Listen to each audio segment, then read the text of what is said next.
Беровското комунално предпријатие се дави во долгови. Градоначалникот Звонко Пекевски направил анализа, пошто е утврдено дека долговите изнесуваат над 40 милиони денари.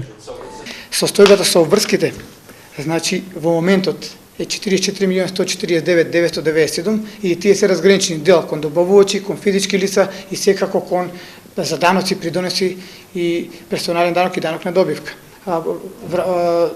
Јавното предпријатие во моментот има вршителна должност директор, значи кој има свој мандат уште 2 месеци, така да во постапка ќе бидеме на избор, да распишуваме нова избор на нов директор. Во Беровското комунално предпријатие вработени се 78 лица, а плата им е исплатено за септември.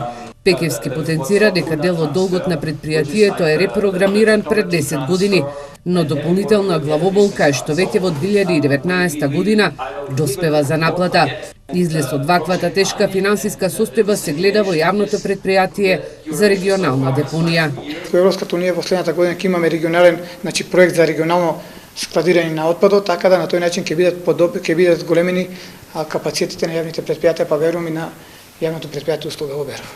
Пекевски забележува дека со планирањето на новиот буџет за 2018 година мора да се најде и план за решавање на финансиските состојби во комуналното предпријатие, но и за општината, која е со блокирана сметка.